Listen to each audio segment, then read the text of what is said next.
नमस्कार दोस्तों, एक बार फिर से आप सभी का स्वागत है हमारे इस YouTube चैनल पर। दोस्तों आप सभी के लिए यहाँ पर बड़ी खबरें निकलकर सामने आ चुकी है, जिसमें दोस्तों यहाँ पर आप सभी के लिए लंबी चर्चा के बाद कैबिनेट बैठक में जो फैसला हुआ है, जिससे 68 लाख पेंशन धारकों के लिए बड़ी खुशखबरी या फिर बड़ी राहत मिली है, इसके बारे में दोस्तों आज की इस वीडियो के अंदर बात करेंगे।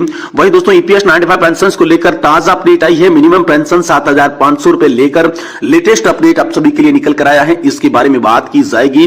साथ ही दोस्तों पेंशन भोगियों के खिले चेहरे सरकार ने 18 महीने की बकाया डीए एरियर पर बहुत ही बड़ा अपडेट जारी किया है, जिसको लेकर बात की इस वीडियो के अंदर करेंगे।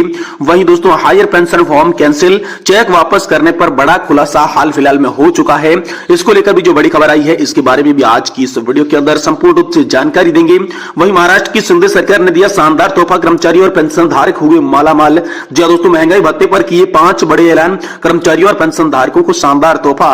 आखिरकार महाराष्ट्र की एकनाथ शिंदे सरकार ने कैसे दिया और 5 बड़े ऐलान क्या हैं, इनके बारे में भी विस्तार से जानकारी इस वीडियो के अंदर जानेंगे। पेंशन धारकों से जुड़ी तमाम बड़ी खबरें, जो कि 2014 के बाद पहला बदलाव बताया जा रहा है, केंद्र सरकार का शानदार आदेश बताया जा रहा है, इसके लिए नया सर्कुलर और नई टेबल जारी की गई है। इन तमाम टेबल्स और सर्कुलर की बात आज की इस वीडियो के अंदर करेंगे। इसलिए सभी पेंशन धारकों से निवेदन करते हैं कि दोस्तों आज की इस वीडियो को आप लास्ट तक देखें, साथ ही हमारे चैनल को सब्सक्राइब कर दें। अगर दोस्तों वीडियो आपको पसंद नहीं आता है तो इसे डिसलाइक ठोकें, लेकिन अगर दोस्तों आपको जानकारी पसंद आती है तो इसे लाइक जरूर करें। तो चलिए आपको बिना किसी देरी के खबरों की ओर लेकर चलते हैं, जिसमें आप सभी को सबसे पहले बात करते हैं दोस्तों कैबिनेट बैठक में आप सभी के लिए क्या हुआ, क्योंकि लंबी चर्चा आप सभी के लिए कैबिनेट बैठक में चली, जिसके बाद 68 लाख पेंशन धारकों के लिए राहत बताई जा रही है। तो आखिरकार राहत क्या बताई जा रही है, सबसे पहले इसके बारे में बात करते हैं। दोस्तों जैसा कि आप सभी लोग जानते होंगे कि हाल ही में 2 दिन पहले मोदी की कैबिनेट बैठक हुई थी। इस बैठक में पेंशन धारकों की तमाम मुद्दों को उठाया गया था, जिसमें पुरानी पेंशन योजना की बहाली को लेकर भी मुद्दा शामिल था, साथ ही साथ कर्मचारियों के डीए एरियर को लेकर, साथ ही महंगाई भत्ता और महंगाई राहत को लेकर बड़ी खबर आ रही थी, जिसमें दोस्तों लंबी चर्चा के बाद यहां पर जो है देश के 1 करोड़ से अधिक कर्मचारियों और पेंशन भोगियों के लिए यहां पर जो है 4% महंगाई भत्ते में बढ़ोतरी का ऐलान जारी किया गया था, जिसके बाद कर्मचारियों के चेहरे पर काफी खुशी देखी जा सकती थी।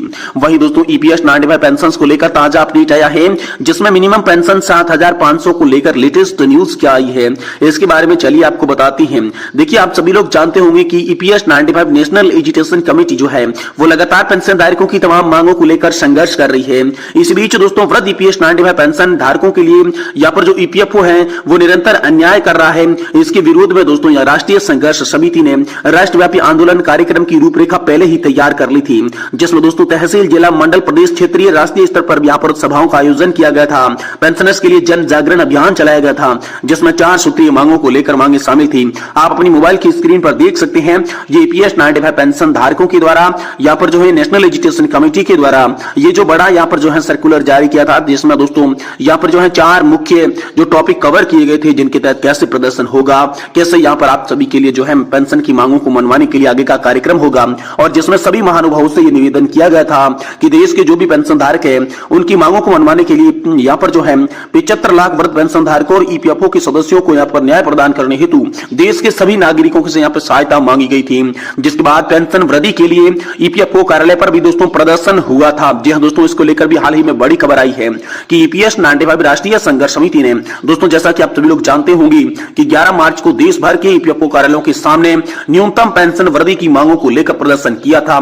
इसी से बड़ी खबर आप सभी के लिए निकलकर सामने आ चुकी है। जी हाँ दोस्तों, समिति के प्रदेश अध्यक्ष ओम शंकर तिवारी ने दोस्तों यहाँ पर बताया था कि प्रदेश के 10 क्षेत्रीय EPFO कार्यालय लखनऊ, कानपुर, इलाहाबाद, वाराणसी, गोरखपुर, बरेली, आगरा, छत्तीसगढ़, मेरठ और नोएडा में प्रदर्शन प्रधानमंत्री के नाम ज्ञापन भी सौंपा जाएगा। जैसा कि दोस्तों कहा वैसे अनुसार यहाँ पर ज्ञापन सौंपा गया। वहीं दोस्तों महामंत्री राजेश्वर नागर ने कहा था कि पिछले दिनों EPFO मुख्यालय दिल्ली में बैठक दौरान पेंशन वृद्धि के प्रस्ताव को तैयार किया गया था, किंतु अभी तक अनुमोदित आगे नहीं बढ़ाया गया है। कुछ दिनों में चुनाव की आचार संहिता लगने की वाली है। ऐसे में पेंशन धारकों की मांग इससे पहले न्यूनतम पेंशन 7,500 रुपए महीना करने की, साथ ही साथ महंगाई भत्ता और पति पत्नी को निःशुल्क चिकित्सा सुविधा देने। बताया जा रहा है कि प्रदर्शन की यहाँ पर जो है उत्तर प्रदेश की राष्ट्रीय, प्रांतीय, मंडलीय और जिला इकाइयों की पदाधिकारी और पेंशन धारक जो है वो शामिल हुए थे, जिसमें पेंशन धारकों की मांग को काफी मजबूत भी किया था। जिसके बाद प्रधानमंत्री के नाम पर अलग अलग प्रकार के ज्ञापन भी सौंपे गए थे।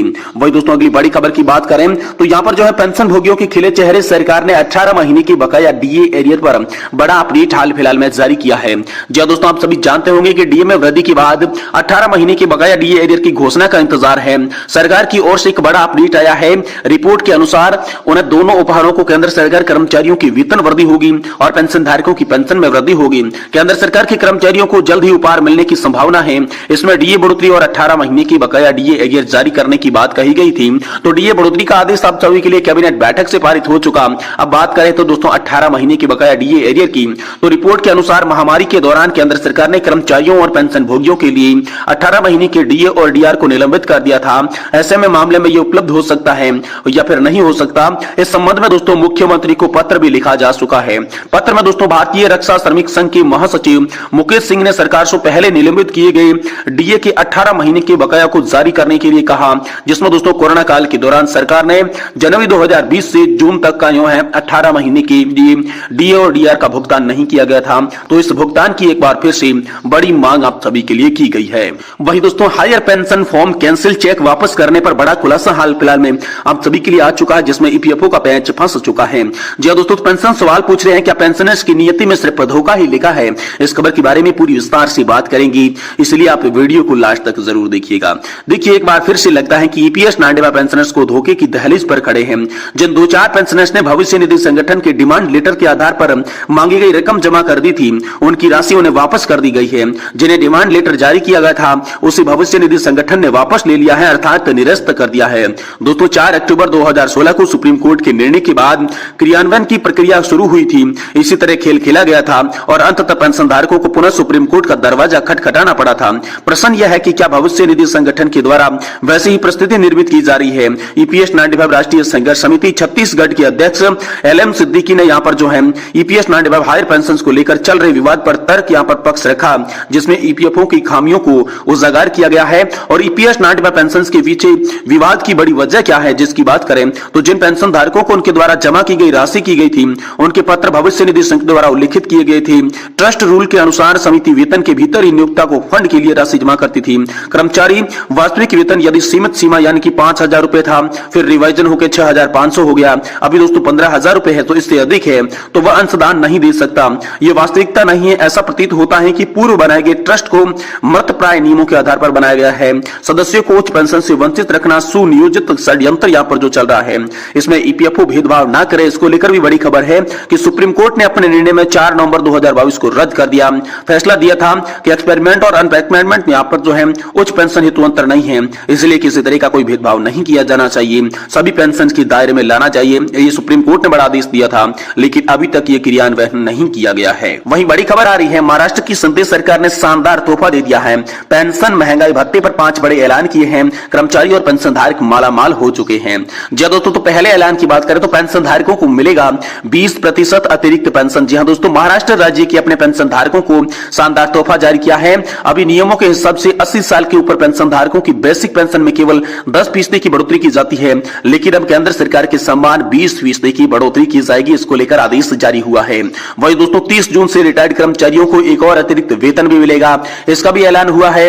वही दोस्तों 1 नवंबर 2005 से पहले जिनकी भी भर्ती हुई थी, जो विज्ञापन निकले थे, उन लोगों को यहाँ पर पुरानी पेंशन योजना का फायदा दिया जाएगा, जो कि लगभग 26,000 कर्मचारी हैं, जिन्हें ओपीएस का फायदा भी यहाँ पर मिलने वाला है। वही जो नए कर्मचारी हैं उन्हें अंतिम बेसिक का 50% प्लस यहाँ पर महंगाई भत्ता मिलेगा। इसको लेकर भी बड़ी खबर आई। साथ ही 4% दिए बढ़ोतरी पर